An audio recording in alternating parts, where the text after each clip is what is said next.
I've got a fun project to share with you. So I am going to import a assembly file, and it's a step file.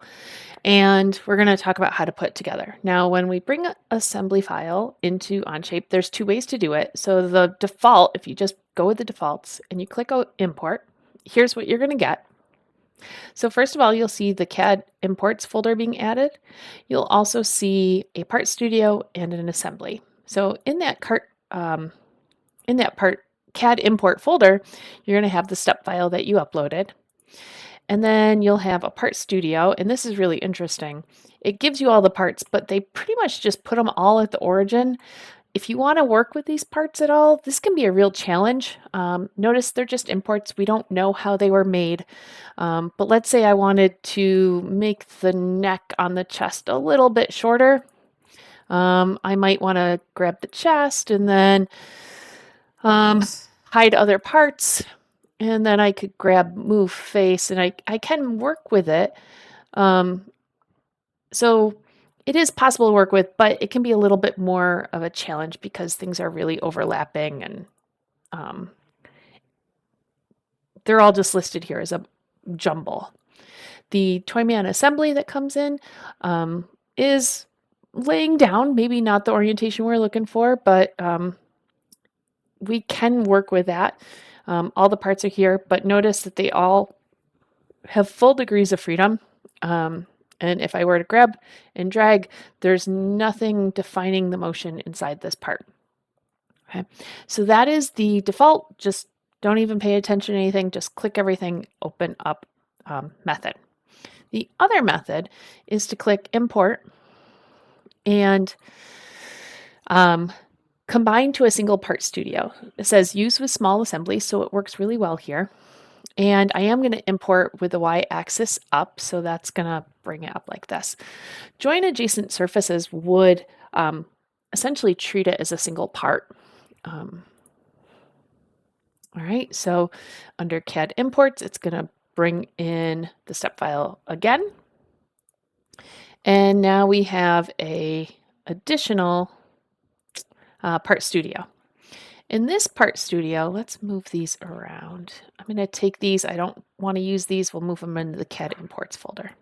Okay, so this part studio, same thing. We've got all the parts, but now they are a little easier to work with. They're still just an import, but we have all those parts there. It did not come into an assembly, but easy enough for me to do that. So if I go to my assembly one, click insert, I can grab all the parts and drop them in. I want to select one of these parts to fix. So let's go with the chest. Okay. And usually when I start an assembly, especially one that I've downloaded, I'm going to ask, are there parts that I should just leave together? Like, do I want the hands and the arms to always stay together? Well, no, I want to be able to spin the hands. What about the joint in the chest?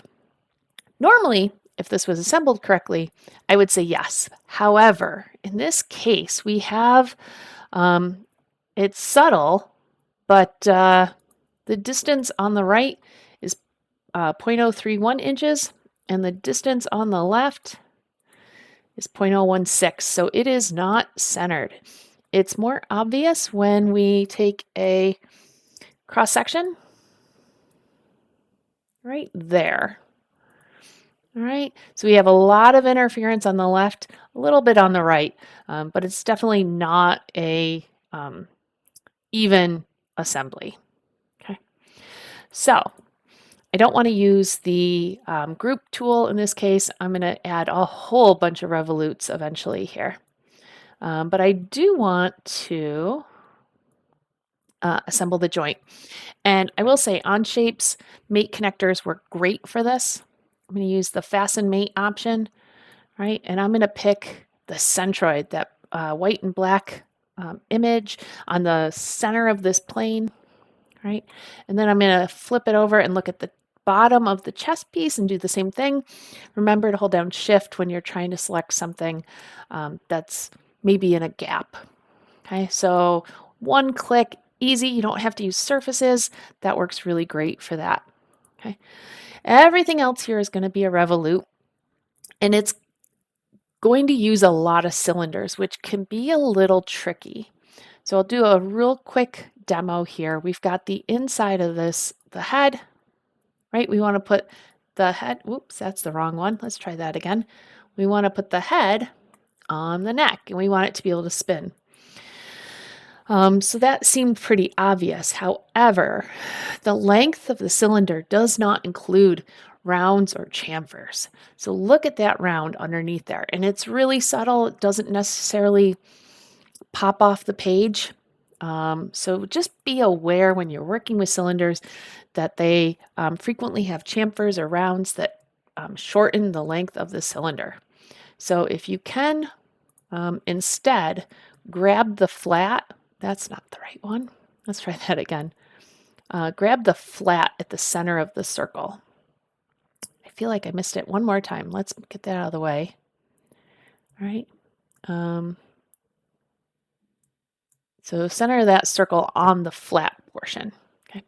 We have two pop-ups once we've kind of set this up. The second one lets us keep going. So I'm going to use that because I'm going to do a lot of revolutes. So I'm going to hold down Shift to get the side of the chest. And then Shift to get the inside of the arm. Okay. Green check mark to keep going. Side of the chest. Inside of the arm. Let's try that. There we go. So again, those have rounds on them. So we want to kind of be careful of that. All right, let's grab this over here. This one I'm going to zoom in on. I'm going to try to get this whole little flat surface there to make that hand stick onto that arm. Here, maybe we can try it here better. Okay, so this little flat surface. There we go. At the wrist. Okay, two more. We're going to grab the joint to the right leg and the left leg. So I realized as I said that out loud, generally rule of thumb is you want to put the moving part first and then the stationary part second. So if I go back to my Revolute 6, I probably should have done the leg before the joint. Okay. There was a couple of other times, but I haven't noticed a big issue with that, but just something to try to keep in mind. Okay. All right. So if we check, we have should have motion on all of these objects. Okay. All right. So most of these are fine, but the legs do swing all the way through. So if that's a concern, we might want to modify that. So let's take a look at how this was assembled. And sometimes it's not obvious which mate feature goes to which. So I really appreciate the show mates option and I can edit that. So let's go over here and see where we're at. So it looks like it wants to assemble kind of the back. If I drag this up here, I have a value of 226. Let's see if we can get it down a little bit. 238. And if I go this way, I've got 24. So for limits, let's try setting the maximum at 24 and the minimum at 238 minus 360. I've noticed, oh, that looks pretty good. So not obvious what that range of limits would be. But if you can kind of manipulate it into about the right spot, you can give it a little more information.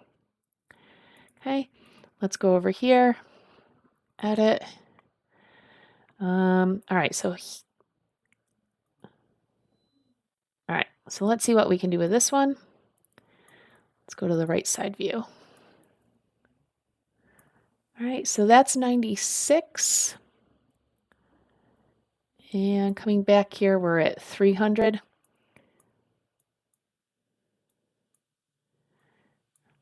Right. So our limits might be a max of 96 and a limit of 300 minus 360. Let's see. Okay, so that looks right. There are some other things if you really want to get a better orientation. If these numbers look awful, and they kind of do, one tool you might be able to use is reorienting your make connectors. So the primary axis does have to point out. So I could set this as my primary. Okay. And then the secondary axis I could set as, let's say, the front of the foot. Right. And I could say that that is going to be my 0, that maybe it's helpful to understand exactly where that 0 is going to be. Okay. So let's clear these. Right. And let's, another thing I can do is I can change my, okay, so this is now 0, right? Right here, this is 0. And I'm going backwards, but that's okay. So 207. All right, so let's set our maximum to 0 and our minimum to 207 minus 360. Doesn't look right here. Let's see if we got it right though. Let's see. Yep. So that looks pretty good. Okay, so if you need to restrict that motion, sometimes angles like that can be really challenging. All right, the last thing I want to do here is give this creature, this toy, a face. So I'm going to go into the part. Okay, I'm going to, first of all, I'm going to give, let's say, the pants a color.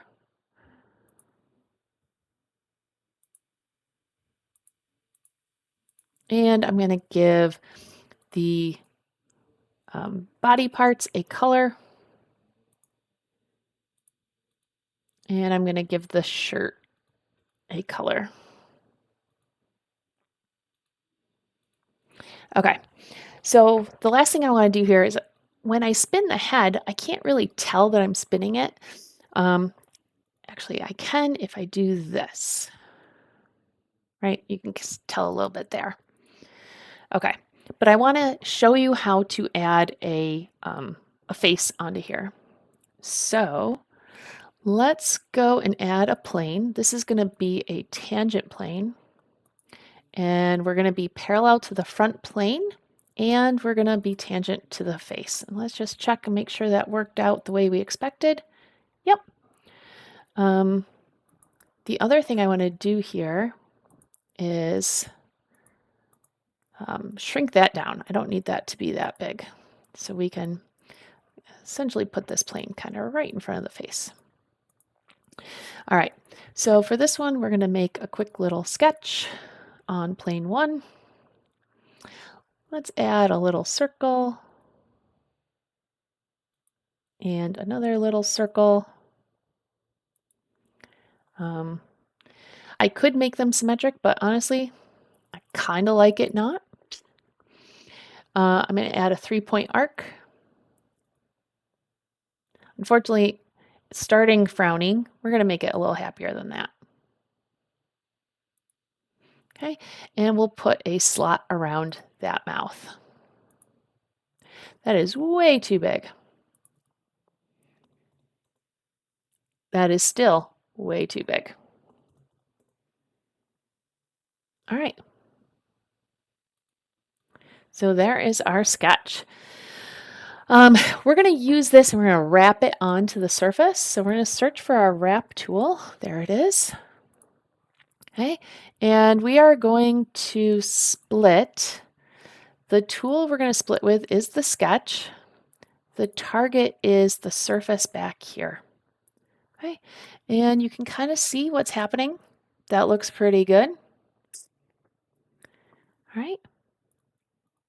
And now we should be able to select those surface options and we can add a color to that. So just a little extra fun there. And we can now see a little better the rotating motion on that. Um, so I hope that was helpful. Thanks for checking this out, and take care.